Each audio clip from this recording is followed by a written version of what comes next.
नमस्कार। कभी सोचा है कि अगर इंडियाना जोन्स आज के जमाने के होते तो उनके हाथ में चाबुक के साथ साथ और क्या होता? शायद एक सैटेलाइट का रिमोट। क्योंकि आजकल इतिहास के बड़े बड़े राज फावड़ों से नहीं बल्कि आसमान से, पिक्सल्स से खोले जा रहे हैं। तो चलिए आज इसी हाई टेक खजाना खोजी की दुनिया में उतरते हैं। तो सवाल ये है, बिना जमीन खोदे खोया हुआ शहर आखिर ढूंढा कैसे जाता है ना एक बड़ा सवाल। क्योंकि देखिए, जब भी हम आर्कियोलॉजी के बारे में सोचते हैं तो दिमाग में बस खुदाई की तस्वीरें आती हैं। लेकिन जरा सोचिए कि किसी खोए हुए शहर को ढूंढना हो, पर शर्त ये हो कि जमीन का 1 इंच भी नहीं खोदना है। सुनने में तो एकदम नामुमकिन सा लगता है ना। पर यहीं पर आज की टेक्नोलॉजी किसी सुपर हीरो की तरह एंट्री लेती है। और सच तो ये है कि हमारा अतीत अक्सर हमारी नज़रों के ठीक सामने ही छिपा होता है। इतिहास की न जाने कितनी परतें हमारे पैरों के नीचे दबी हैं। पूरी की पूरी बस्तियां, सड़कें, बड़ी बड़ी इमारतें, सब मिट्टी और पेड़ पौधों की चादर ओढ़े हमारी नज़रों से गायब हैं। ये ज़मीनें ऐसे राज दबाए बैठी हैं जिन्हें हम देख नहीं सकते, पर इसका मतलब ये बिल्कुल नहीं कि वो वहाँ हैं ही नहीं। तो फिर सवाल उठता है कि इन छिपे हुए ठिकानों को खोजें तो खोजें कैसे। देखिए, एक तो है पारंपरिक तरीका, जिसमें बहुत धीरे धीरे सावधानी से जमीन खोदी जाती है, जो कई बार आसपास की जगह को नुकसान भी पहुंचा सकता है। और फिर है नया तरीका, रिमोट सेंसिंग। इसे आप आसमान से होने वाली आर्कियोलॉजी भी कह सकते हैं। मतलब जमीन को छुए बिना ऊपर से ही बड़े बड़े इलाकों को स्कैन करना और अतीत के निशान खोजना। ये तरीका बहुत तेज है, सुरक्षित है, और इसने सच कहूं तो पूरा खेल ही बदल कर रख दिया है। तो ये जादू आखिर काम कैसे करता है?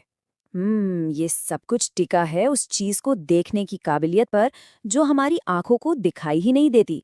चलिए अब उन हाई टेक सेंसर्स की बात करते हैं, जो इस अदृश्य इतिहास को हमारे सामने लाते हैं। कुछ इस तरह, जैसा पहले कभी मुमकिन ही नहीं था। इस पूरे तकनीक के दिल में है हाइपरस्पेक्ट्रल सेंसिंग।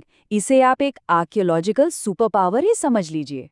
देखिए, जहां हमारी आंखें सिर्फ 3 मेन कलर देख सकती हैं, लाल, हरा और नीला, ये सेंसर्स सैकड़ों अलग अलग रंगों को देख सकते हैं। इसमें इंफ्रारेड और थर्मल स्पेक्ट्रम भी शामिल हैं। और बस इसी वजह से ये सेंसर जमीन के सतह की वो बारीकियां भी पकड़ लेते हैं जो इंसानी आंखों के लिए देखना नामुमकिन है। तो ये सेंसर आखिर ढूंढ क्या रहे हैं? ये खोज रहे हैं अतीत के धुंधले से निशान। होता क्या है कि जब कोई दीवार या कोई बिल्डिंग जमीन के नीचे दब जाती है, तो वो अपने ऊपर की जमीन को बहुत ही हल्के फुल्के तरीकों से बदल देती है।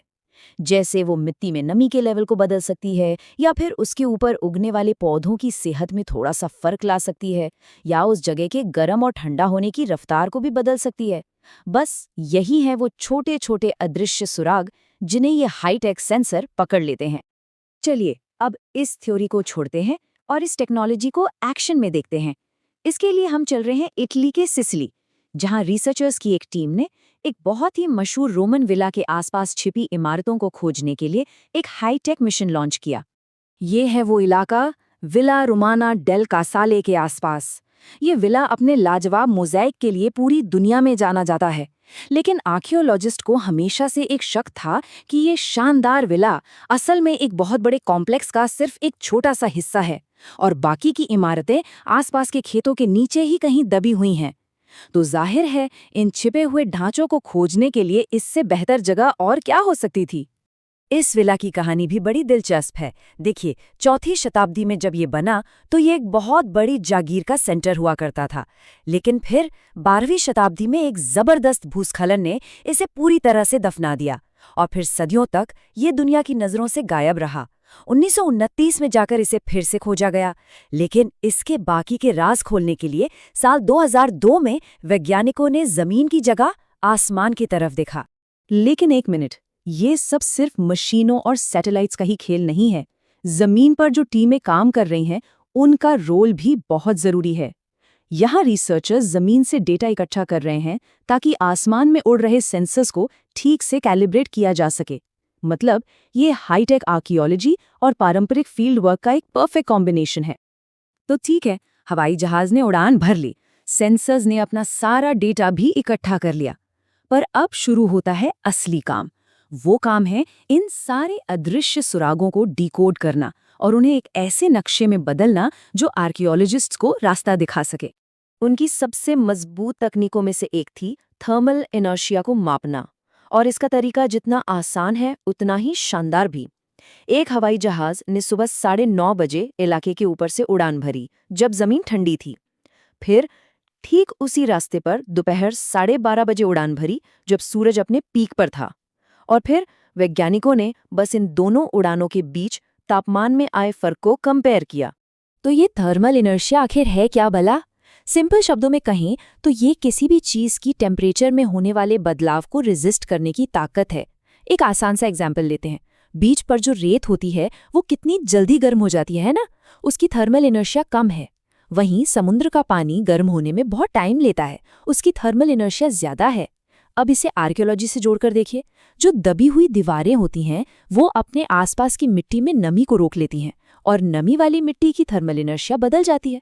बस यही वो छोटा सा फर्क है जिसे ये सेंसर आसमान से पकड़ लेते हैं। अब यहाँ एक और दिलचस्प बात है। टीम ने हर सुराग को बराबर का वजन नहीं दिया।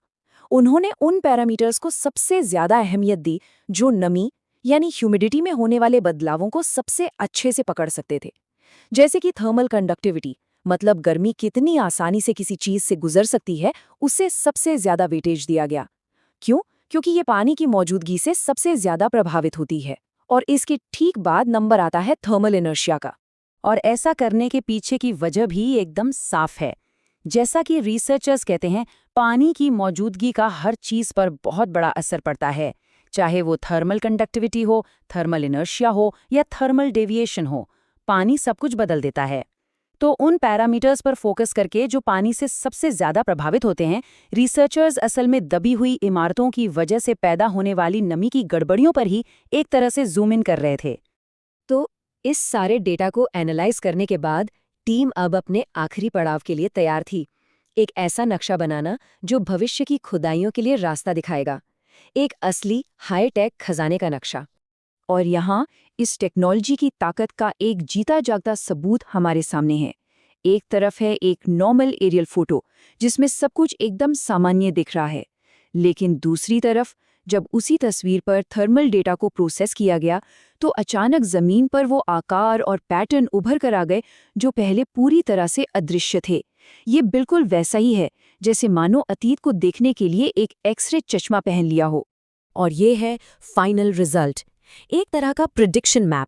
इस नक्शे पर मौजूद हर एक लाल पिक्सल उस जगह को दिखा रहा है जहां डेटा के मुताबिक जमीन के नीचे कुछ दबे होने की संभावना सबसे ज्यादा है। अब देखिए, ये नक्शा आर्कियोलॉजिस्ट्स को ये तो नहीं बताता कि उन्हें क्या मिलेगा, पर ये उन्हें ये जरूर बताता है कि उन्हें खोदना कहाँ है। ये अंधेरे में तीर चलाने जैसा नहीं है, बल्कि एक सटीक टारगेटेड खोज की शुरुआत है। और हाँ, ये कहानी सिर्फ सिसिली तक ही सीमित नहीं है। ये टेक्नोलॉजी तो पूरी दुनिया में आर्कियोलॉजी के फील्ड में एक क्रांति ला रही है।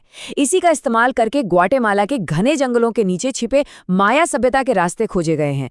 पेरू में स्पेस से एक दबे हुए पिरामिड का पता लगाया गया है, और तो और ओमान में प्राचीन व्यापार मार्गों को फिर से ट्रेस किया गया है। ये सच में एक ग्लोबल रेवोल्यूशन है। और ये सब हमें एक बहुत ही रोमांचक सवाल पर लाकर खड़ा कर देता है।